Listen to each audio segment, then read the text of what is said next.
Bueno, entonces agradezco la invitación.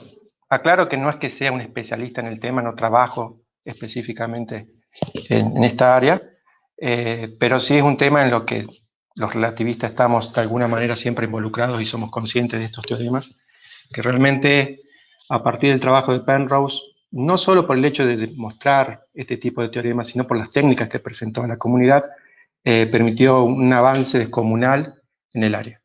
Entonces, básicamente esta va a ser la organización. Primero voy a dar un breve contexto histórico.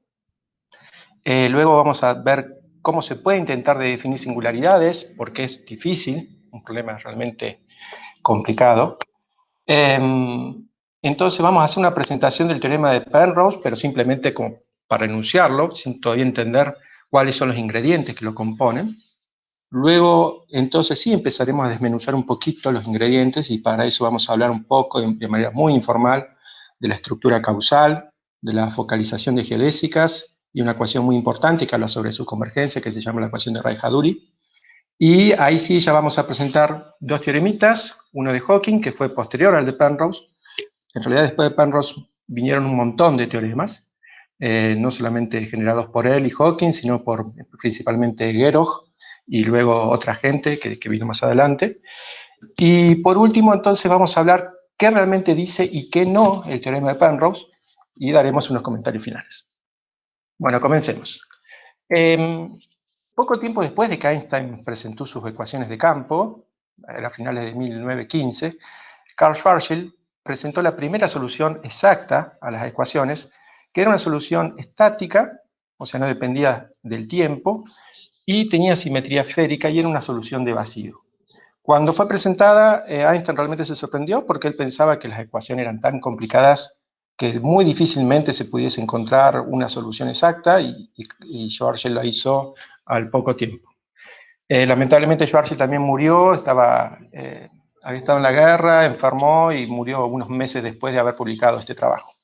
Entonces, si ustedes se fijan acá, esto básicamente como uno describe un espacio-tiempo, esto sería un espacio-tiempo, que es lo que tiene que dar, un conjunto de puntos con una métrica que básicamente dice cómo están conectados esos puntos de manera causal. Bien, la estructura la da esa métrica. Entonces, esta es una métrica que vive en un espacio-tiempo cuatridimensional, que tiene signatura lorentziana, es decir, el signo de este término es distinto de los otros, ¿bien? Es el análogo a lo que uno tiene, la generalización en un espacio-tiempo de Minkowski, pero ahora admite curvatura. Y una de las propiedades que tiene, si ustedes la ven acá, es que acá hay un parámetro m, esta r sería como una coordenada radial, y esta m básicamente uno puede ver de estudiar geodésica que representa la masa de esta solución. Pero la particularidad que tiene es que cuando r se hace igual a 2m, este término se hace 0, por ende la componente GRR de la métrica diverge, este término se hace 0 también, entonces ahí uno puede probar que la métrica no está bien definida en estas coordenadas, y lo mismo sucede en r igual a 0, porque esta cantidad diverge. Entonces, eso llevó mucho tiempo entender qué estaba sucediendo en esas situaciones. En particular, uno puede probar que en R igual a 2m uno puede construir, por ejemplo, otro sistema de coordenadas, a donde ve que en realidad ese problema era simplemente porque era un mal comportamiento de coordenadas, que uno está usando una carta de coordenadas que no era buena, entonces si uno pasa a otras, ese problema ya no está más. Sin embargo, en R igual a 0, uno puede calcular ciertos escalares de curvatura, que son independientes de las coordenadas, y ve que esos escalares en R igual a 0 divergen. O sea que el comportamiento entre uno y otro es totalmente distinto. Uno es un problema de coordenadas nada más, R igual a 2m, y el otro es una cuestión, ya que hay realmente una curvatura que diverge. Llevó mucho tiempo, como les decía, comprender esto. De hecho, por ejemplo, Gullström había encontrado soluciones que las creía distintas a esta. La particularidad que tiene esa solución es que en R igual a 2m no tiene este mal comportamiento, pero él, tanto como Paillet, que lo hizo un año antes, creían que eran soluciones distintas a la relatividad general, que tenían simetría esférica y eran soluciones distintas a esta, y por lo cual creían que la teoría permitía mucho tipo de soluciones y consideraban entonces que no era una teoría buena. De hecho, Gullström, que era un oftalmólogo en realidad, conformaba parte del comité de la Academia Sueca para elegir el premio Nobel y básicamente le pidieron una opinión sobre si le podían dar a Albert Einstein el premio Nobel por la relatividad general, y opinaba que no era una teoría realmente, primero que no es una teoría suficientemente valedera de un premio Nobel, porque todos los valores, todas las cosas que se habían medido eran, podía llegar a tener un error de un orden mayor a lo que se quería medir, y que las pequeñas apartamientos de las predicciones newtonianas eran insignificantes en lo que se iba a medir, entonces no valía la pena. De hecho, se lo presentaron las dos veces, y las dos veces no aceptaba que se lo den, al menos por la relatividad general. En la segunda sí, por el efecto fotoeléctrico. Bueno, entonces, ¿cuál es el problema con esto? Uno dice, bueno, acá explota en R igual a 0, pero tenemos que tener en cuenta que esto es una solución de vacío. Y este 2m, que en realidad acá está puesto sin las unidades correctas, si uno pone las unidades correctas, acá aparece con la constante gravitacional, g, y la velocidad de la luz al cuadrado del denominador, y entonces si eso lo calculan las unidades del sistema métrico estándar, este valor, 2m, por ejemplo, para una masa del Sol, es de unos 3 kilómetros. Es decir, solamente habría problemas para R menores a 3 kilómetros, y sin embargo sabemos que el Sol no es vacío en esa zona, entonces esta solución no la podemos extender al interior del mismo. Entonces, en general uno puede decir, bueno, no debe ser importante esto porque no va a haber estrella que tenga tanta masa en una región tan pequeña. Sin embargo, en 1930, Chandrasekhar demostró que había un límite de una masa de más o menos unos 1.4 masas solares, y a partir del cual la estrella ya no podía mantenerse estable debido a la presión de la degeneración de los electrones, y por ende no podía ser más una enana blanca. Del mismo modo, Landau y otros demostraron más adelante que entre 1.4 y 3 masas solares, la presión neutrónica tampoco puede sostener el colapso, y entonces en principio la estrella tendría que colapsar. Sin embargo, siempre se pensó que se iba a necesitar nueva física en esos casos, entonces no se tuvo tampoco como algo contundente. Luego, en 1939, Schneider y Oppenheimer presentaron un estudio del colapso de un fluido esférico, con simetría esférica, sin presión, era polvo nada más, y demostraron dos cosas. Primero, que en la región central, es decir, en R igual a 0, la densidad de materia se vuelve infinita, la curvatura ahí también se vuelve infinita, y segundo, que se forma un horizonte de eventos, es decir, para un observador externo a la estrella realmente no la ve completamente caer porque hay una membrana a partir de la cual no puede ver más allá. Entonces, ese fue un primer trabajo que parecería indicar que a través de un colapso uno sí podía formar singularidades o regiones así de densidad infinita. Sin embargo, ese trabajo no fue aceptado por la comunidad en el momento por varias razones. La principal era que era un trabajo que tenía simetría esférica, entonces era esperar que solamente uno tuviese polvo, sin presiones y simetría esférica, y lo dejase caer, todo iba a caer al centro, entonces iba a formar una densidad con energía infinita, y entonces uno sospechaba que si ponía un poquito de presión o un poquito de apartamiento de la simetría esférica, por ejemplo, dándole un pequeño momento angular a las partículas o cosas similares, uno podía llegar a hacer que ese punto R igual a 0 no se alcanzase, y que las partículas siguiesen de largo y pudiesen generar un cuerpo compacto, pero no que se produzca esta situación. De hecho, sin embargo, también habían aparecido otros trabajos, en 1922 de Friedman y en 1927, que ustedes los astrónomos lo deben conocer bien, que eran soluciones cosmológicas, a donde también había ciertas simetrías, eran espacios homogéneos e isótropos, y también tenía la propiedad de que había regiones donde la densidad y las curvaturas se volvían infinitas en un pasado finito, es decir, uno seguía líneas mundo de ciertos observadores y que eran geodésicos, y todas esas líneas básicamente tenían un tiempo propio finito de vida desde ese momento hasta ahora. Pero nuevamente, por la simetría uno podría decir o preguntarse si eso son soluciones que realmente respetan algo físicamente realista. Y entonces apareció en 1963, básicamente un par de años de antes que el trabajo de Penrose, un trabajo de Lifshitz y Kalapnikov, a donde básicamente estudiaron varias soluciones cosmológicas, pero las hacían a través de medios perturbativos. Y esto está escrito en ese trabajo, que es lo que concluyeron, que decía que los resultados presentados permiten a uno trazar la conclusión importante de que la presencia de una singularidad en el tiempo no es una propiedad necesaria de un modelo cosmológico de la teoría general de la relatividad, y que el caso general de una distribución arbitraria de materia y campo gravitacional no nos llevará a la apariencia de una singularidad. Entonces esto parecería básicamente derrocar a todos los intentos previos de demostrar que había algo dando vueltas y que podía generar una singularidad. Sin embargo, como estos trabajos eran a través de técnicas perturbativas y de las cuales uno no podía estar seguro cuál era, si convergían o no, Penrose, que empezó a ver esos trabajos y los conocía bien, sabía que ahí había algo que no le gustaba y que no lo convencía, no era suficiente los resultados de ese trabajo para saber si estas singularidades podían aparecer o no. Y entonces empezó a pensar cómo podía llegar a ver que el colapso iba a haber una situación, alguna región o algún instante de tiempo, por decirlo de alguna forma, a partir del cual el colapso sea inevitable. ¿Qué tenía que suceder para que pase eso? Y según cuenta en su libro, escrito hace varios años atrás, que varios de ustedes lo deben haber leído, La nueva mente del emperador, su idea se le ocurrió al cruzar la calle, básicamente estaba con Ivor Robinson, que es otro físico relativista muy reconocido, estadounidense, y dice que estaba charlando muy amenamente con él hasta que tenía que cruzar la calle. En ese momento que iba a cruzar la calle, paró la charla y se retomó al volver a estar en la vereda del otro lado.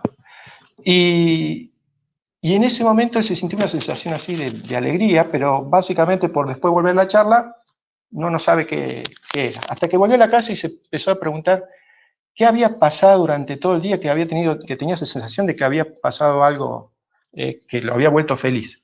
Y empezó a repasar todos los momentos hasta que recordó que en ese instante que había cruzado la calle había tenido una idea que después por la charla se la había olvidado y ahora la recuperaba. Y que era la idea de superficies atrapadas. Ahora en un ratito vamos a hablar de eso, pero básicamente fue eso lo que le permitió a él demostrar el primer teorema de singularidad y hacer que luego venga una pletora de teoremas similares. Entonces lo primero que uno se tiene que preguntar, ¿qué es una singularidad? Entonces consideremos que nosotros tenemos un espacio-tiempo. Bien, un espacio-tiempo es básicamente una variedad cuatridimensional con una métrica que está definida en cada punto. Y solamente tiene sentido de hablar de un espacio-tiempo para aquellos puntos donde esa métrica esté definida, por definición.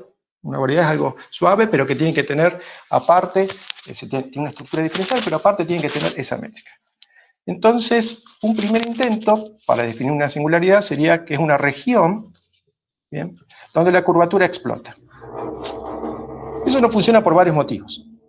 Primero, como dijimos antes, la variedad simplemente tiene que estar conformada por los puntos donde la métrica es suave y no puede explotar nada.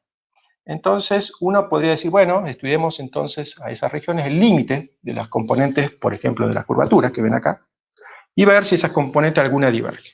Bueno, eso tiene otros problemas. Primero que esto está escrito en algún sistema de coordenadas. Entonces puede ser que esto explote, pero simplemente porque está usando un sistema de coordenadas que se comporta mal. Segundo, que esa explosión o no puede depender de la dirección. Y entonces uno tendría que tener en cuenta qué hacen esos casos. Entonces, por este lado, estudiar componentes no sirve porque es muy dependiente de las coordenadas. Un segundo intento sería estudiar escalares de curvatura. ¿Qué son escalares? Bueno, uno agarra este objeto, que es el tensor de curvatura, y básicamente lo contrae consigo mismo de manera que no queden ya índices libres, y eso hace que la cantidad que se obtenga es una cantidad que no dependa de las coordenadas. Entonces uno puede construir un montón de escalares, tanto escalares algebraicos, que básicamente son contracciones de los tensores de curvatura, o tensores de Ricci, etc., como escalares que aparecen derivados, como este, por ejemplo. Bien, entonces, ¿qué sucede con esta situación? Bueno, que se conocen espacio-tiempos que tienen curvatura patológica, y sin embargo todos estos escalares, por la simetría que tienen esos espacio-tiempos, por ejemplo los escalares así polinómicos, son todos ceros. Bien, algo análogo como por ejemplo en el campo electromagnético, cuando uno tiene una onda plana, que recuerdan que es un campo que tiene ciertos escalares que son cero, bien, y sin embargo, invariantes, y sin embargo el campo electromagnético del perfil de esa onda plana puede ser, el frente de onda, podría tener cualquier comportamiento. Bueno, algo similar sucede acá, o sea que estudiar esos escalares puede dar información, a veces, cuando divergen, pero en el caso de que no diverjan, todavía no indica que hay en esa región no haya un comportamiento que no pueda ser considerado singular. Entonces, un tercer intento sería considerar curvas que no se pueden definir indefinidamente. Por ejemplo, suponga que cada uno de nosotros es un observador que está siguiendo una línea mundo en el universo y tiene un tiempo propio. Y supongamos que el tiempo propio de esa línea es finito. Significaría que ese observador vive una vida y de golpe su tiempo se le detiene, deja de existir. Entonces ahí podríamos decir que tendríamos un comportamiento singular. ¿Bien? El problema es que en relatividad general tenemos distintos tipos de curvas. Tenemos curvas temporales, que serían las que siguen observadores que se mueven a velocidades menor que la de la luz. Tenemos curvas que se llaman nulas, que son las que básicamente se mueven a la velocidad de la luz. Y tenemos curvas espaciales, que básicamente la podemos pensar como que la siguen observadores que tendrían que moverse a una velocidad mayor que la de la luz. ¿Bien? Y entonces, cuando uno habla de comportamiento de singular, tiene que decir, o en este sentido, que sean estas curvas incompletas, que se detengan, tiene que decir de cuáles. Bueno, eso es un gran... al principio uno podría decir lo más natural sería no considerar las espaciales, consideremos solamente las nulas y las temporales. Sin embargo, también hay casos donde hay espacio-tiempo que son geodésicamente completos, o sea que las curvas no tienen una longitud, ahora vamos a precisar bien qué sería eso de longitud infinita, sino que, que tiene una longitud infinita, o sea, son completas en ese sentido. Sin embargo, hay curvas que no son geodésicas y que tienen un tiempo propio finito. Gerock fue el que presentó, por ejemplo, casos como esos, de que puede darse por un cohete que tenga una cierta aceleración, con una energía finita, tiene tiempo propio finito, ese astronauta que está en el cohete, y sin embargo, el espacio-tiempo completo no tiene ningún tipo de geodésica incompleta. Entonces, todo esto lleva a pensar que una manera, aunque sea operacional, para definir, es problemático, entonces una manera operacional para definir que un espacio se considere singular es que exista al menos una geodésica incompleta. Esto es una definición, como les digo, operacional, y es lo que realmente demuestran los teoremas de Perro, que hay un punto a partir del cual, en ese espacio-tiempo que se esté considerando, el tiempo propio, en el caso de una línea mundo temporal, o lo que se llama un parámetro afín en el caso de una línea que sigue una geodésica nula, o sea, un rayo de luz, son finitos. ¿Bien? Entonces, básicamente el teorema, o los teoremas, siempre hablan de eso, de la incompletitud geodésica.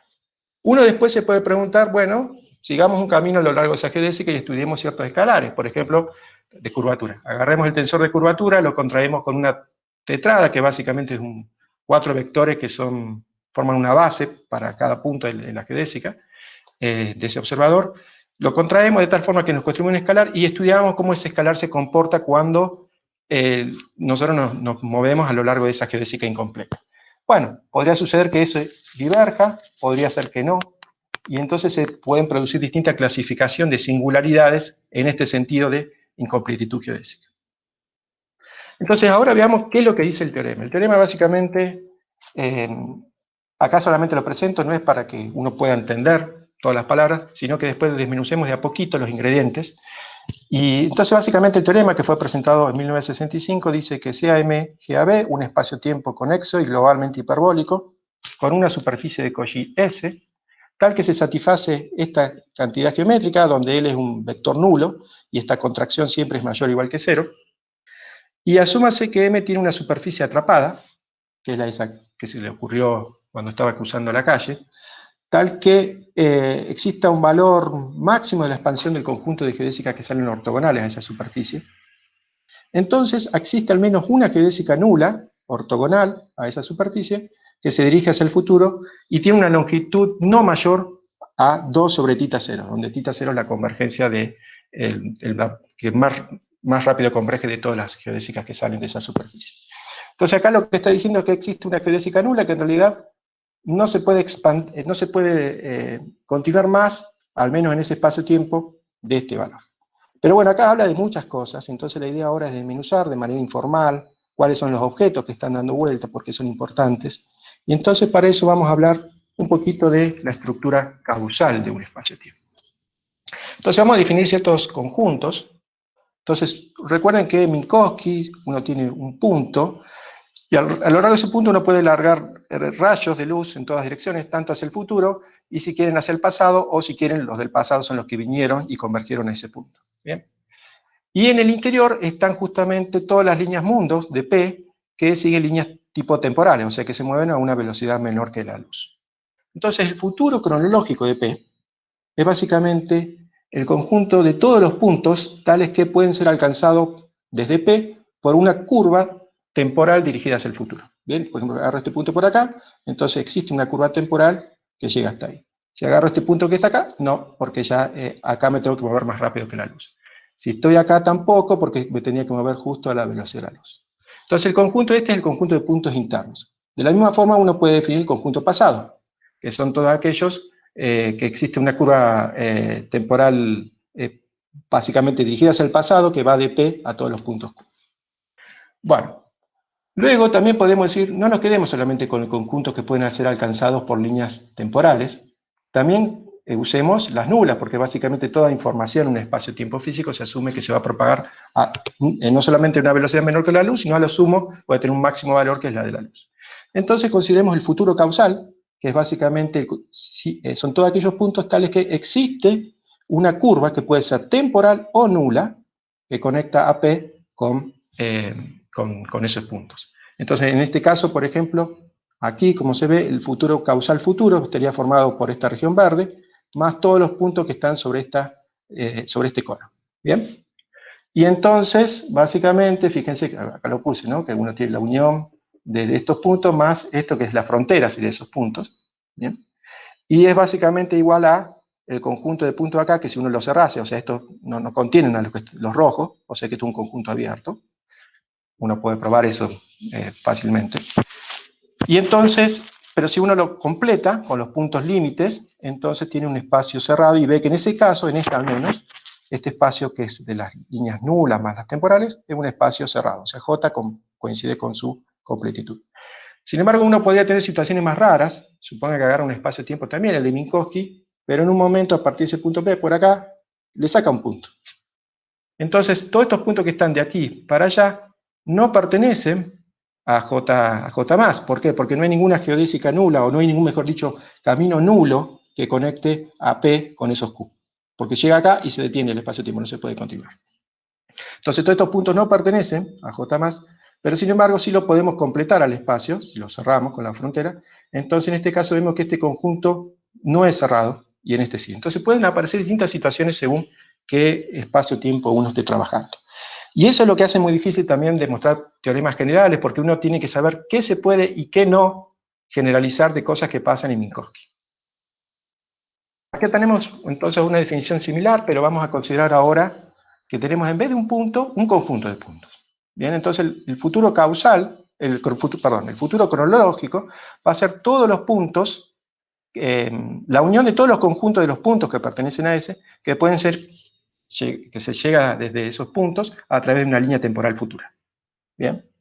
Entonces acá también nuevamente, y de la misma forma vemos, bueno, una definición para J+, que recuerden que era el conjunto que incluía a los caminos que siguen rayos de luz. Entonces acá uno puede ver un ejemplo que, a diferencia de este, que uno dice, bueno, si el camino es de un rayo de luz, entonces ese camino, si pertenece a la frontera, siempre va a quedar en la frontera. Y acá vemos una situación que eso no pasa. Por ejemplo, este camino es un rayo de luz, hasta acá, y a partir de aquí, que entra en esta zona, realmente ya está en I+, o sea, este punto que está acá, por ejemplo, puede ser conectado con Q a través de una línea hipotemporal. Es decir, no corresponde ya más al borde, y por eso es que está dibujado solamente esta zona y no se extiende. Bueno, esto es importante también para lo del teorema de Penrose, porque justamente estos puntos que se llaman cáusticas es lo que definen cuál es el borde de esa frontera. Entonces, continuemos un poquito más. Como les decía, estos teoremas hacen uso de propiedades de este tipo de conjuntos, entonces uno tiene que tener mucho cuidado con qué vale en general y qué no. Y entonces acá hay unos ejemplos que pueden encontrarlos en este artículo, que es un artículo muy, muy ameno de Geroj. Está en este libro de Hawking Israel, General Relativity and Einstein Centenary Survey, y el artículo es un capítulo que se llama Global Structure of Space-Time.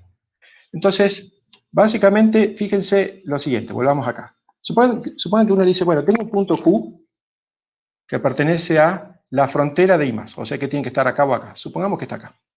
Y supongamos que alguien le dice, no, pero el punto Q también pertenece a la frontera pasada de ese punto P, o sea que tiene que estar por acá. ¿Sí? La frontera es un rayo de luz. Entonces, la única forma que pertenezca a ambos conjuntos al mismo tiempo es que ese punto Q sea igual a P, que sería este que está acá. ¿Bien? Sin embargo, uno puede construir ejemplos como este, a donde agarre Minkowski, el tiempo avanza en esta dirección, y córtenle en dos pedazos por acá, e identifíquenlos. Cada punto de acá del borde inferior lo identifican con puntos del borde superior. Entonces ustedes pueden ver que, por ejemplo, si ustedes largan un rayo de luz hacia el futuro, cuando llega acá, como ese punto está identificado con este, va a continuar a este lado. Entonces, acá vemos que este punto Q está en el futuro, el borde del futuro de P. ¿Bien? En la frontera. De la misma forma, si nosotros largamos un rayo hacia el pasado, como este punto está identificado con este, va a continuar acá, entonces también está en el pasado. Entonces, y los dos puntos no son los mismos. Entonces uno tiene que tener cuidado con esas cosas. ¿Bien? Otro ejemplo, supongan que Q no pertenece al pasado de P, este es el pasado. ¿Bien? Entonces, en Minkowski uno sabe que va a existir una curva temporal dirigida hacia el pasado, o nula, también dirigida hacia el pasado, tal que nunca entre en ese conjunto. Es decir, si P no pertenece a este conjunto, entonces acá tengo una curva nula, que nunca va a entrar, y una curva pasada. Al menos una va a haber. ¿Bien? Sin embargo, eso es falso en general. Nuevamente, agarremos Minkowski, agarremos el cono pasado de P, y en esta región ahí saquemos todos esos puntos, es un disco. ¿Sí? Entonces sacamos todos esos puntos, entonces agarramos un punto Q que está por acá adentro, entonces ese punto Q no pertenece al pasado de P porque no hay forma de que uno lo pueda conectar con una línea temporal. Acá en esta zona tendría que moverse a una velocidad mayor que la de la luz. Sin embargo, acá vemos que toda curva pasada de Q está en el interior de P. Entonces estas son las cosas, estos son simplemente ejemplos, para ver que hay que tener mucho cuidado cuando uno trabaja con estos conjuntos. Y encontrar contraejemplo por ahí es más fácil, porque uno dice, bueno, ¿esto será cierto? Trato de encontrar un contraejemplo.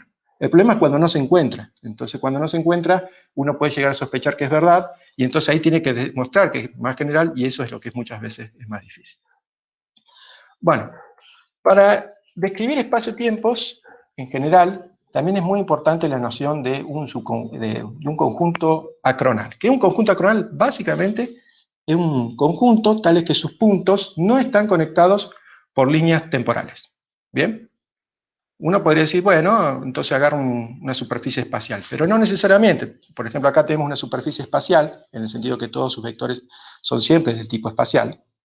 Sin embargo, por la forma que tiene esta superficie, este punto Q, perdón, está en el futuro de P, entonces existe una curva temporal. Entonces este conjunto no sería considerado acronal. Otra forma de decirlo es que los conjuntos acronales van a ser aquellos que, si cuando una curva temporal lo atraviesa una sola vez, no lo puede atravesar dos veces. ¿Bien? Y fíjense que por como está hecha la definición, también permitiría superficies que están, rayos que están sobre el cono, ¿bien? Porque ahí, entre dos puntos, no existiría una curva temporal que los conecte. Porque si existiese, esos puntos, por definición, tendrían que estar en el interior. Supongan que este punto y este punto acá y este punto de acá estuviesen conectados por una curva temporal. Entonces, si así fuese, por ejemplo, una curva así, que fuese temporal, uno podría venir de P a ese punto y luego ir al otro, entonces ya cruzaría dos veces la curva, y ese punto, a su vez, como está conectado con P, tendría que estar en el interior y no como se supuso al principio que tiene que estar sobre el borde. Entonces, básicamente, lo que le tiene que quedar la idea es que un conjunto acronal es un conjunto de puntos tales que las curvas temporales que están dirigidas hacia el futuro los cruzan una sola vez. Bueno, entonces, hay una definición que fue también fundamental, esta fue introducida por Gerow, básicamente para describir espacio-tiempos, y que es lo que se llama el dominio de dependencia de un conjunto. Entonces, supongan que tiene una superficie acronal, como esta. Bien, el espacio-tiempo podría continuar acá, no importa, pero vamos a quedar en una región. Entonces, tenemos una superficie acronal. Fíjense que todas las curvas temporales lo cortan una sola vez, vamos a asumir eso.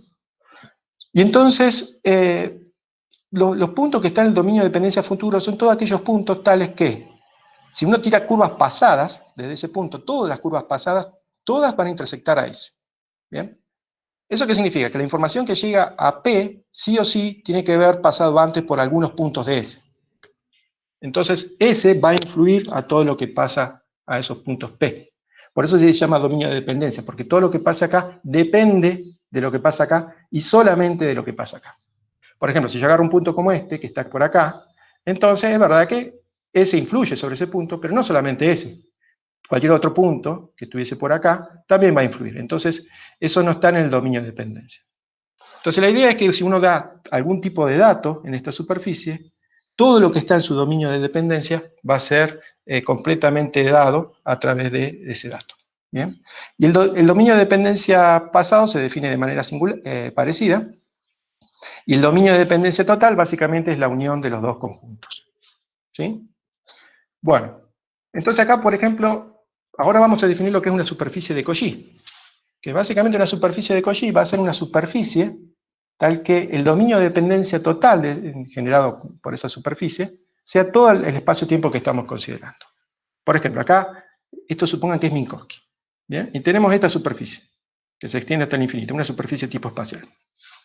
Entonces, el dominio de dependencia futura es toda la región que va a estar en el futuro. Cualquier punto, tiramos rayos, siempre va a cortar a algún punto de esta superficie. Lo mismo el dominio de dependencia pasado. Cualquier punto de acá, sí o sí, sus curvas temporales van a cortar a esa. Lo mismo sucede con esta que está acá. ¿Bien? Es otra curva, otra superficie, perdón. Pero también todos los todo el dominio de dependencia futuro y pasado básicamente es todo el espacio-tiempo. Entonces estas serían superficies de Cauchy. Sin embargo, podríamos tener una superficie como esta, que es una hipérbola que asintóticamente se acerca al cono de luz pasado de ese punto. Entonces, los puntos que realmente pertenecen al dominio de dependencia futuro son los que están acá. Porque si uno quisiese agarrar un punto como este, tiene información, que le va a llegar información que no proviene de este conjunto de puntos. Entonces, esta superficie no sería lo que se considera de Cauchy. Entonces, la idea que exista en superficie de Cauchy es una superficie a donde si uno da datos sobre esa superficie, puede saber cómo va a evolucionar la información en cualquier punto del espacio-tiempo. Y entonces, uno se puede preguntar, ¿todos los espacios-tiempos admiten eso? No, obviamente que no. Entonces, uno puede definir a un espacio-tiempo como que es una definición, que todos los espacios-tiempos que admitan una superficie tipo Cauchy se los va a considerar espacios-tiempos globalmente hiperbólicos. ¿Bien? Entonces, los espacios globalmente hiperbólicos son buenos en el sentido que tienen un poder predictivo. Uno da ciertos datos a una superficie y sabe todo lo que va a pasar en cualquier punto que esté en el futuro de esa variedad completa que es el espacio-tiempo. Y lo mismo en el pasado. Bueno, entonces, ya hablamos un poquito de estos conjuntos que son importantes. Ahora vamos a hablar un poco de la otra parte de los aspectos que tienen en cuenta los teoremas de singularidades, y es el de focalización de geodésicas. Imagínense que ustedes tienen una esfera, ¿no?, con la métrica estándar de la esfera, y quieren encontrar cuál es el camino extremo entre P y R. Ustedes saben que eso es un círculo máximo. No solo eso, sino que uno puede probar que ese es un camino realmente de longitud mínima. Lo mismo pasa si uno va hasta S. Este camino es de longitud mínima. Lo mismo si va hasta T. Hasta que llega a este punto Q. Este punto Q tiene una particularidad. Fíjense que de S a Q, en realidad todos estos arcos, que están acá, estos círculos máximos, todos convergen de vuelta a Q. Entonces, si nosotros pasamos ese punto Q, que es un punto de convergencia, se llama punto focal, si pasamos, vemos que de este lado, esta curva ya no es la curva de longitud mínima, hay otra, ¿no?, que es la que está de este lado. De hecho, este punto lo podríamos volver a acercar acá, y sabemos que la mínima sería esta, no la otra. Entonces, esos puntos focales, básicamente, indican cuando estas curvas tienen longitud mínima o no. De la misma manera, uno podría considerar algo similar en el espacio-tiempo. Nada más que en el espacio-tiempo, las curvas no tienen longitud en el sentido estándar, pero sí tienen algo análogo. Por ejemplo, una curva temporal tiene algo que se llama tiempo propio. ¿Bien? La curva nula, en ese caso se usa lo que se llama un parámetro afín, que tiene propiedades similares a las del tiempo propio, porque una curva nula, recuerden que no está definido el tiempo propio. Y para las curvas espaciales, ahí sí uno podría hablar de longitud a lo largo de esas curvas. Entonces, lo que uno dice para un espacio-tiempo riemanniano, que se llama, que es cuando tiene una métrica así definida positiva, tiene su semejanza en espacio-tiempos digo, para espacio riemanniano tiene semejanza en espacio-tiempo, donde la asignatura es otra de la métrica. Entonces, supongan que ustedes tienen una geodésica que pasa por 3 puntos, P, Q y R. Y supongamos que decimos, bueno, esta geodésica es de longitud mínima. Pero ¿qué sucede si entre P y Q hay otra geodésica vecina? ¿Bien? O por lo menos algo que a primer orden se parezca a una geodésica, o sea, satisfaga la ecuación de la geodésica a primer orden. Entonces ese punto Q sería un punto focal, se dice, de P, un punto conjugado. Entonces ahora esta curva no puede ser de longitud mínima. ¿Por qué? Porque esta curva tiene básicamente la misma longitud. Se puede probar que se puede probar eso, que tiene básicamente la misma longitud a primer orden. Y entonces, entre este punto y este punto, nosotros podríamos enderezar este quiebre, de manera que completamos a una curva que tenga una longitud más chica. Sería como la famosa desigualdad triangular, ¿no? Estamos hablando de espacios riemannianos. Si uno lo quiere traducir a esto en espacio-tiempos, en vez de hablar, por ejemplo, supongamos que son curvas temporales. Entonces, en vez de hablar de la longitud, hablaríamos del tiempo propio. Y en vez de hablar de minimizar la longitud, hablaríamos de maximizar el tiempo propio. Recuerden que ustedes si tienen, por ejemplo, la famosa paradoja de los gemelos, ¿no? Que usted tiene una curva que entre 2 puntos es una geodésica, y después tiene otra curva que no es geodésica, que conecta esos mismos 2 puntos. Entonces, la que tiene mayor tiempo propio es la geodésica. ¿Bien? Entonces, cuando nosotros hablamos de espacio-tiempo, en el caso de tiempo propio, podríamos decir que uno quiere ver cuándo se puede maximizar, cuándo la curva geodésica maximiza, o cuándo no, el tiempo propio entre 2 puntos. Bueno, acá una visión de esto, o sea, básicamente lo que les decía recién, usted tiene esta curva gamma 2, esta curva gamma 1, perdón, y esta curva gamma 2. Entonces, la distancia o el tiempo propio, que este tiempo propio sería menor que el que va por acá. Bien, entonces, esta curva, básicamente, deja de ser una curva de longitud, de tiempo propio máximo. Bueno, de manera similar uno puede hablar, y esto es importante para los teoremas, de cuál es la curva que tenga primero al caso riemanniano. ¿Cuál es la curva que tiene longitud mínima entre un punto P y una superficie? Bueno, uno sabe que ese punto P está cerca de esta superficie, la curva esa es una curva geodésica, y básicamente tiene que cortar a ese, atravesarlo de manera perpendicular.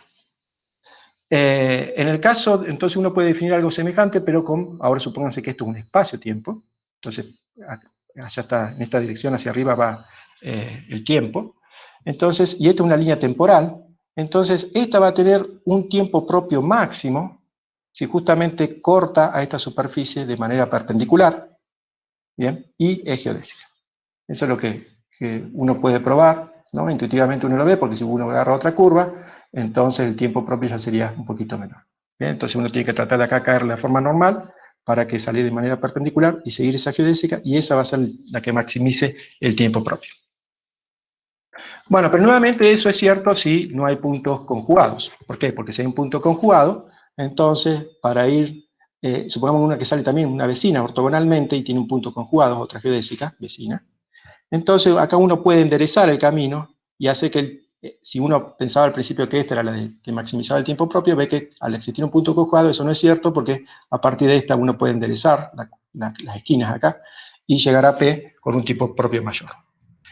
En general lo que uno puede demostrar en un espacio-tiempo general es que si uno tiene una curva suave tipo tiempo, que conecta un punto P con una superficie espacial S arbitraria, entonces una condición necesaria y suficiente para que esa curva maximice localmente el tiempo propio entre P y S, es que esa curva tiene que ser geodésica y no tiene que ser, o sea, tiene que llegar acá ortogonalmente y no tiene que tener puntos conjugados. ¿Bien? O sea, si queremos que esta curva maximice localmente el tiempo, no puede haber puntos conjugados, tiene que ser geodésica y tiene que atravesar a esta perpendicularmente a la superficie. Eso es un teorema general. Entonces, vamos a ver ahora qué pasa cuando estudiamos la convergencia, porque la convergencia, o sea, los puntos focales tienen que ver con los rayos que converjan y se vuelvan a concentrar en ciertas regiones. Para eso, consideremos una congruencia de curvas, básicamente es una familia de curvas, por ejemplo acá curvas temporales podrían ser, ¿bien? Que están cada una de ellas parametrizadas por un tiempo propio tau, y supongamos que salen ortogonales a una cierta superficie S. ¿Sí? Entonces, la expansión de dichas geodésicas, que está definida por la divergencia de las cuadrivelocidades, que básicamente tiene en cuenta cómo cambia el volumen con respecto al tiempo por unidad de volumen, ¿no? de estas curvas. Esa expansión uno puede probar que en este caso, de estas curvas geodésicas, siguen esta ecuación. Esa ecuación la descubrió Raychaudhuri, de hecho él también tiene un teorema de singularidad que fue previo a lo de Penrose, y que realmente ese teorema demuestra que en algunas situaciones la densidad de materia se vuelve infinita. Pero no tiene la generalidad de los de Penrose y solamente trabajan para fluidos. Pero bueno, esta ecuación es general. Básicamente dice que cómo varía la expansión, o sea, cuánto rápido se convergen esto es la convergencia, el tita, cuán rápido se acercan esos puntos con respecto al tiempo propio, es básicamente dado por esta cantidad, que es negativa. Esta cantidad que básicamente es una distorsión, por ejemplo, si uno empezó con una esferita, acá empieza a formar cosas más tipo elipses, entonces esta es una deformación de esas esferitas, de esos círculos. Y después tiene este término que es debido a la geometría. Es decir, recuerden que este tensor es el que da justamente cómo es la curvatura del espacio-tiempo y que está contraído con la cuadrivelocidad de los observadores. No solo eso, como vamos a ver en breve, este término en realidad ustedes saben que se relaciona íntimamente con las ecuaciones de Einstein. O sea, básicamente las ecuaciones de Einstein dicen que este tensor está determinado por la cantidad de energía y momento que hay en el espacio-tiempo. Entonces el control de saber cómo esta cantidad se comporta viene dado por esta ecuación. ¿Por qué eso es importante? Y bueno, porque si ese tita diverge, significa que las curvas estas se empiezan a concentrar en ese punto. En realidad eso no significa nada más que eso, o sea, podría ser que a partir de ahí, como acá, por ejemplo, siguen de largo. ¿Bien? Pero al menos sabemos que hay un punto focal, un punto cáustico.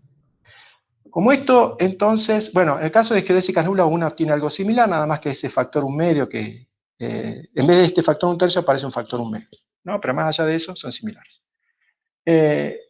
Entonces vamos a pasar este término al otro lado, ¿bien? Y vamos a reescribir esa ecuación de esta forma. Esta cantidad se puede probar, ¿no? Porque es un tensor tipo espacial, que es una cantidad que es definida positiva, entonces con el menos va a ser siempre negativo. Entonces esto siempre va a ser menor o igual que esta cantidad solita. ¿Bien?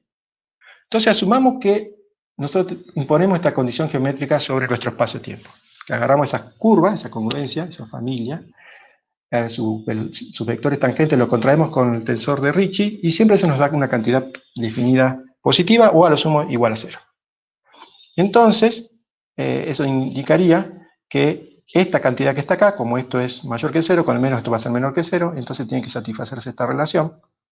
Esto que está acá se puede reescribir de esta forma, y por ende se satisface esta relación que está acá. ¿Bien? A donde tita 0 sería la convergencia inicial. Entonces supongamos que la convergencia inicial es negativa, o sea que estas congruencias inicialmente estaban convergiendo. Entonces, como esto es negativo, y tau es positivo, es el tiempo propio, a medida que vaya a crecer tau, va a haber un valor a donde esto se va a hacer 0. Cuando tau crezca suficiente como para matar esa parte negativa, esto se va a hacer 0. Entonces, tita a la menos 1 tiene que ser mayor o igual que eso, pero esto es tita a la menos 1, o sea que significa que la convergencia, como esto tiende a 0, la convergencia tiende a menos infinito. ¿Bien? Menos infinito porque esto no es negativo y esto se acerca por debajo, ¿no? Entonces, eso estaría indicando que va a existir un valor, si uno tiene una convergencia inicial, tita 0, va a existir un valor a partir del cual, o sea, las geodésicas en ese punto van a converger. Entonces eso indica la presencia de un punto focal. ¿Por qué eso es importante? Bueno, porque fíjense lo que hemos visto hasta ahora. Estamos hablando de cuando las curvas tienen tiempo propio máximo, decíamos que no tenían que tener puntos focales. Ahora estamos viendo acá qué condiciones se tienen que cumplir para que existan puntos focales, y por ende esas curvas no tienen que tener tiempo propio máximo. Pero fíjense que impusimos esta condición. Esta es una condición geométrica. ¿Bien? ¿Qué significa si uno utiliza las ecuaciones de Einstein? Bueno, en ese caso las ecuaciones de Einstein son estas. Entonces se pueden reescribir estas ecuaciones, pasando este término al otro lado, tomando la traza, de la forma del tensor de Ricci igual a algo que dependa del tensor de energía de momento y su traza. Entonces, cuando uno calcula eso, ¿no? Esta condición, imponer esa condición significa esto que está acá. Si recuerdan, esto que está acá básicamente es la densidad de energía de la materia. Entonces, pedir esta condición, olvidémonos de este término momentáneamente. Estaríamos diciendo que Si no tuviese este término, lo que estamos diciendo, o lo que estamos pidiendo, es que la densidad de energía de la materia sea definida positiva, una condición física razonable. Esta condición es un poco más que eso, porque no solamente pide que sea positiva, porque este t que está acá puede ser negativo. Entonces estamos pidiendo que esto sea, en general, mayor o igual que menos t sobre 2, y como t puede ser negativo, estamos pidiendo que sea esta cantidad realmente un poquito más grande que 0. Por eso esta condición se la llama condición de energía fuerte. ¿Es razonable esa condición si uno le crea las ecuaciones de Einstein? Sí. O sea, más allá, perdón, de las ecuaciones de Einstein. ¿Es razonable? Sí, porque se espera que la mayoría de la materia, estas T, que son las tensiones que están dando vuelta, no sean suficientemente negativas como para hacer que esto cambie de signo. ¿Lo cumplen todos los campos de materia? Bueno, no todos. Por ejemplo, campos electromagnéticos lo cumplen, fluidos estando lo cumplen. Hay campos escalares que no cumplen estas condiciones. Entonces, no siempre es cierto que esta condición es cierta para todos los campos de materia y por ende no siempre es cierto que esta condición se va a satisfacer. Esto lo digo porque los teoremas se pueden en general plantear de dos formas. Como una condición geométrica, que también está bueno, porque esto uno puede ver qué es esto en otras teorías, por ejemplo, en términos de tensión, energía, momento, y ver qué dice, o como una condición sobre la materia, condiciones de energía. Y no todas las materias satisfacen siempre esta relación. Los teoremas aparte se pueden generalizar, no vamos a ver eso, pero hay teoremas que, cuando veamos los teoremas de esto de singularidades, a donde en vez de pedir esta condición se puede pedir otro tipo de condiciones, más débiles en algún sentido, y entonces también se demuestra la presencia de singularidades. Entonces vamos a ver otro teoremita, que es el siguiente. Supongo que usted tiene un espacio-tiempo que es globalmente hiperbólico. Recuerden que ese era el espacio-tiempo que tenía una superficie de Cauchy y que todos los puntos que estaban en el futuro y todos los puntos que estaban en el pasado estaban en el dominio de dependencia de ese conjunto, o sea que dependía del dato de esa superficie, y que sea globalmente hiperbólico significa que todos esos puntos básicamente forman toda la variedad completa. Entonces uno puede probar, no es trivial la prueba, pero se puede probar, que existe una curva, si el espacio-tiempo es globalmente hiperbólico, entonces existe una curva temporal, gamma, entre un punto P, y que está en ese espacio-tiempo, y S, que maximiza al tiempo propio. ¿Bien? O sea, siempre va a existir una curva temporal que ese tiempo propio sea máximo. Por lo que vimos recién, también lo habíamos visto acá, esa curva, habíamos visto que una condición necesaria y suficiente para que maximice, cuando tenemos una superficie arbitraria espacial, acá ni siquiera usamos que sea globalmente hiperbólico, pero para que exista esa superficie, esa curva, una condición necesaria y suficiente era que tenía que ser geodésica, atravesar ortogonalmente a S y no tener puntos conjugados. Entonces lo que estamos viendo es que todos los puntos de un espacio-tiempo hiperbólico existen curvas que maximizan ese tiempo, y esas curvas tienen que ser geodésicas, tienen que atravesar ortogonalmente a S y no tienen que tener puntos conjugados. ¿Bien? Entonces, lo que vimos recién, por otro lado, es que supongamos que existe una superficie, S, tipo espacial, donde inicialmente la geodésica tenía una convergencia negativa, estaban convergiendo, ¿no? Entonces, sabemos que va a haber puntos focales para todo tau 0 mayor que este valor, ¿no? A partir de ese valor, sabemos que se forman puntos focales. Y entonces esto es lo que nos va a permitir demostrar el primer teorema, que no es históricamente el primero que se presentó, pero el primer teorema de incompletitud geodésica. Un teorema de Hawking, de 1966, y básicamente se enuncia así. Sea MGAB un espacio-tiempo globalmente hiperbólico, tal que se satisface esa condición, para todo vector tipo tiempo U. Entonces, si existe una superficie de Cauchy tal que las geodésicas temporales ortogonales a S tienen convergencia positiva, esto es porque está expuesto hacia el pasado, por eso la convergencia positiva, entonces ninguna de las curvas temporales dirigidas hacia el pasado puede tener una longitud mayor que ese valor. O sea, ninguna curva temporal puede vivir más que un tiempo propio dado por 3 sobre S0. ¿Bien?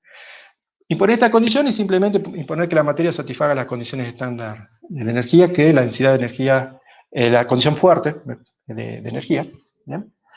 Y estamos pidiendo que sea globalmente hiperbólico y que esa superficie sea tal que las geodésicas ahí que estaban saliendo hacia el pasado, inicialmente estaban convergiendo.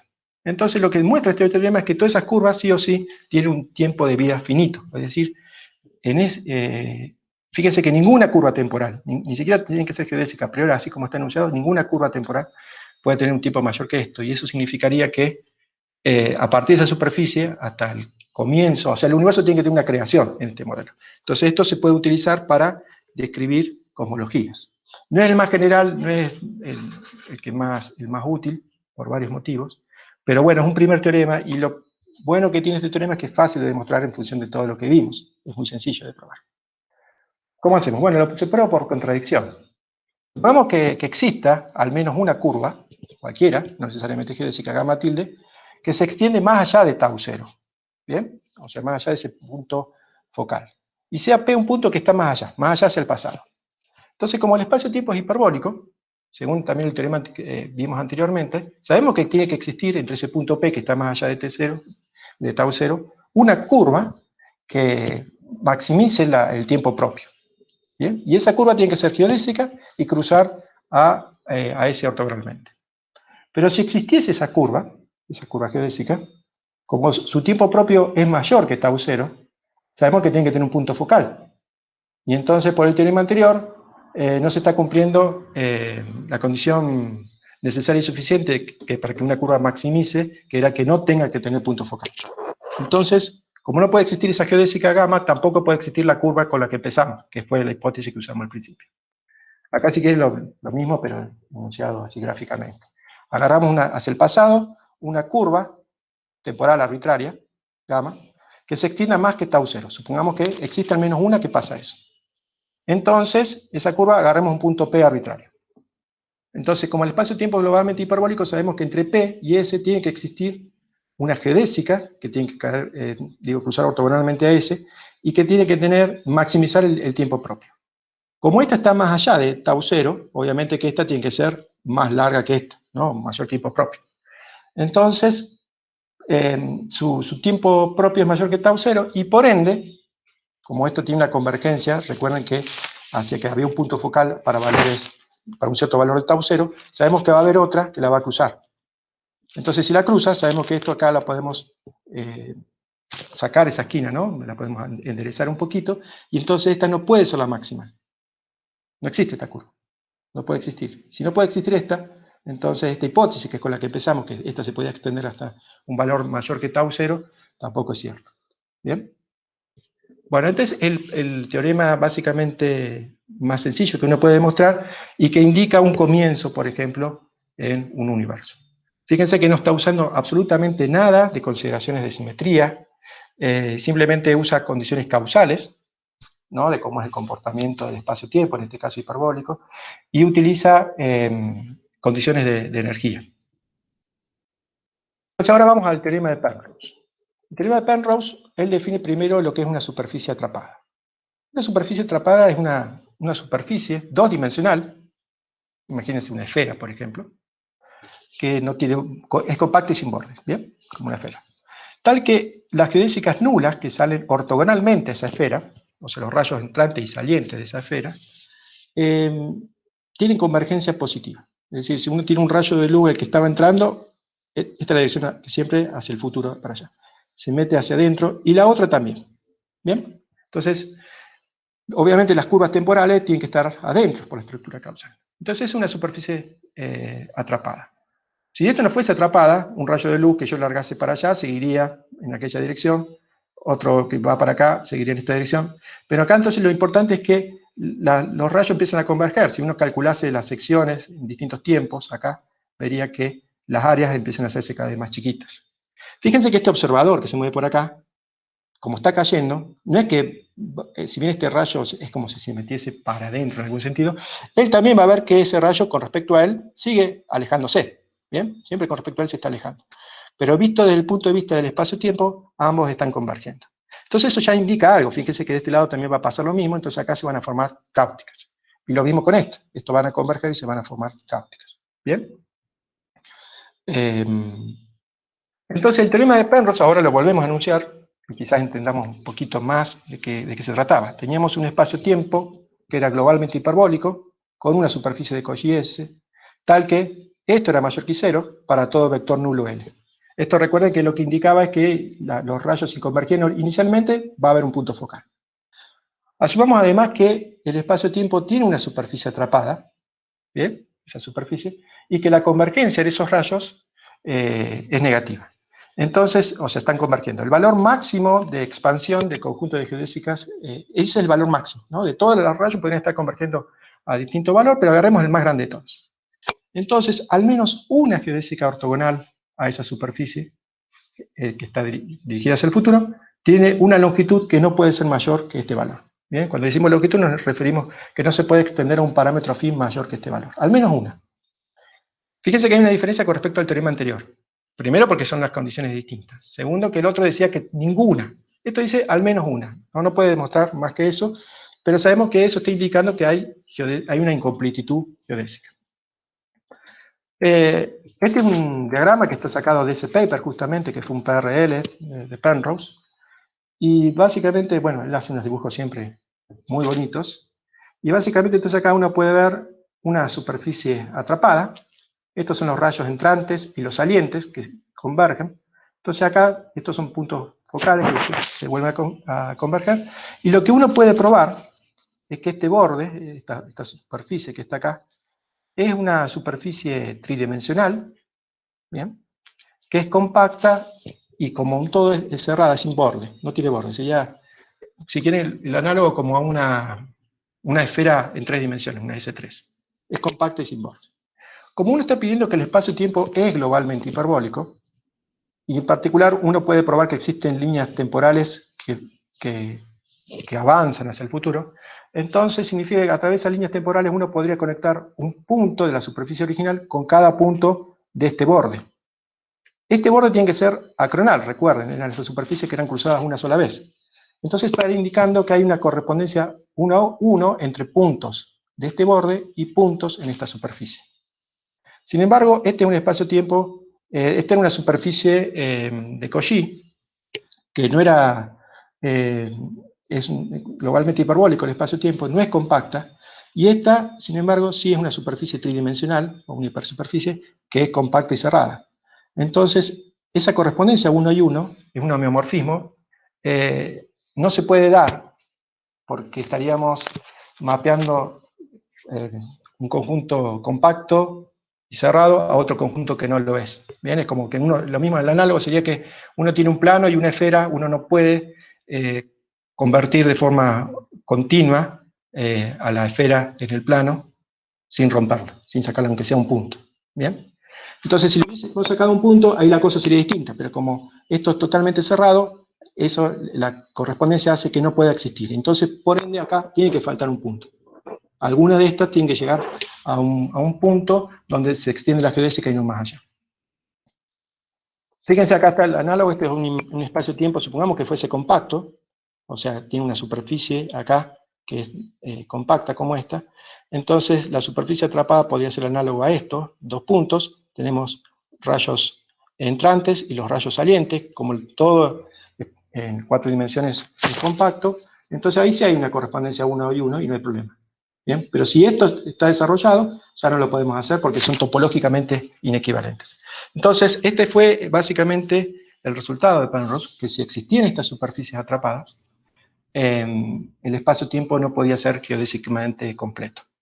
Ahora, ¿por qué son útiles las superficies atrapadas? Bueno, porque las soluciones por dos cosas. Una, que las soluciones que se conocen, de agujeros negros, por ejemplo, Schwarzschild, Kerr, uno ya sabía antes que existían esas superficies. O sea, mejor dicho, con lo de Penrose se puede probar, las tiene, ¿bien? Segundo, que esas superficies son estables, son bastante estables, significa que si uno hace una perturbación pequeña de ese espacio-tiempo, todavía se van a mantener, entonces significa que uno puede obviar, como estaba en este teorema, todas las cuestiones de simetría, y sabe que si uno no tiene exactamente un Schwarzschild o un Kerr, las superficies atrapadas estas van a continuar. Entonces, de hecho, también se puede probar, con teoría más general, que las superficies atrapadas siempre tienen que estar encerradas por un horizonte de eventos, o sea que cuando existen, están dentro de un agujero negro. Entonces veamos ahora, por ejemplo, qué dice y qué no este teorema. Agarremos el espacio-tiempo de Schwarzschild. No sé si ustedes están todos familiarizados con un diagrama como esto, que son diagramas de Penrose, que se llaman casualmente. Es otra del legado que ha dejado Penrose a la comunidad, que básicamente es compactificar el espacio-tiempo de manera que todas las regiones que están infinitamente lejos, la traemos a una región finita, y entonces uno puede estudiar la geometría y también la física localmente, ¿no?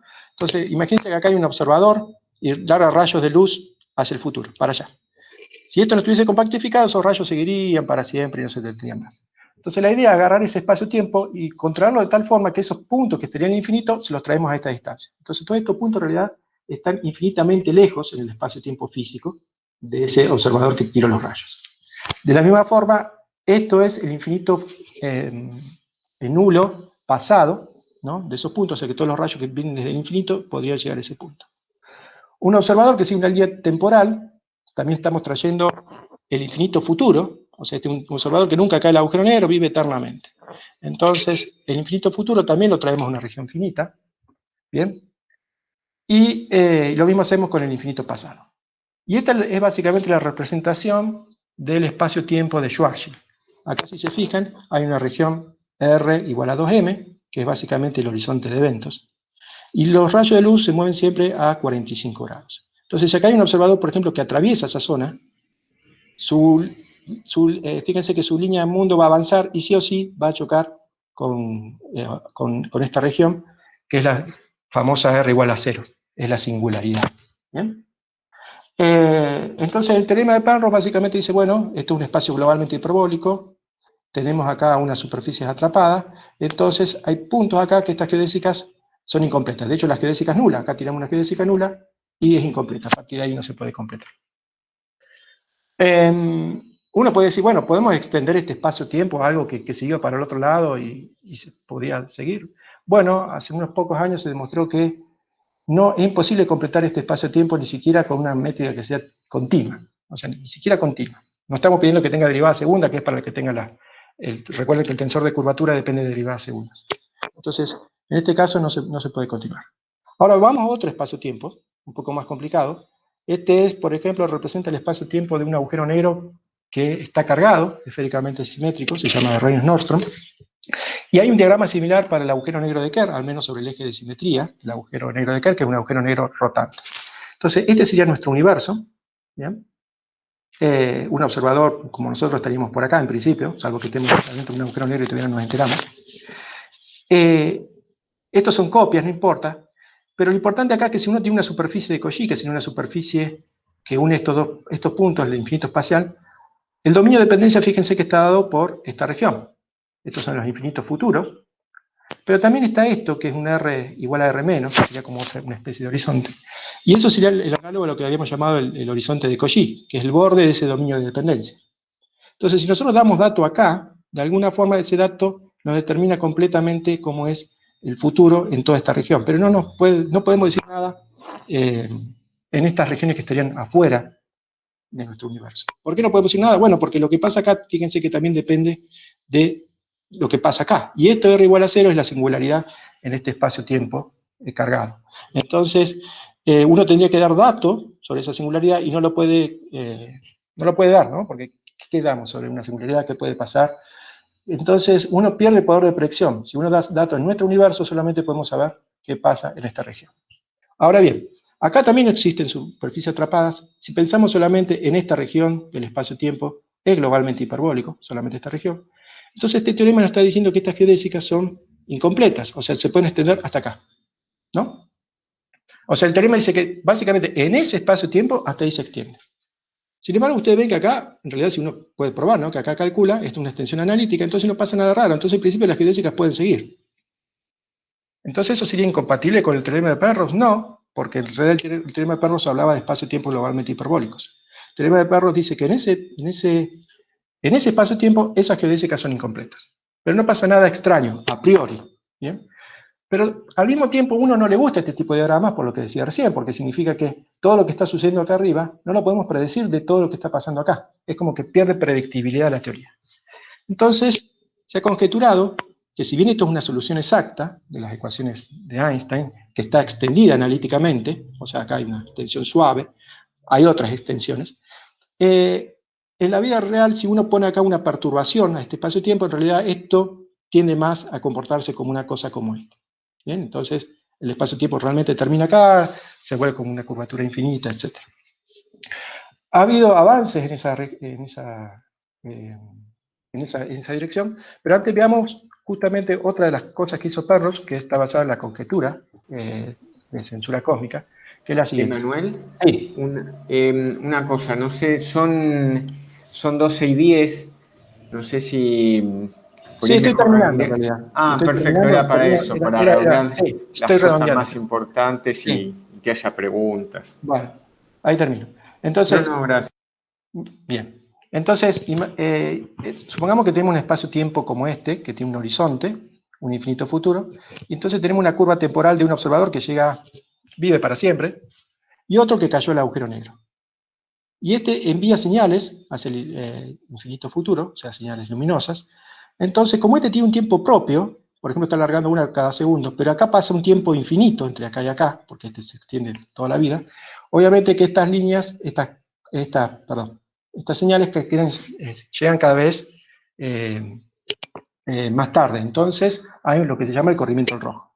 ¿Bien? Porque le tarda mucho más en llegar.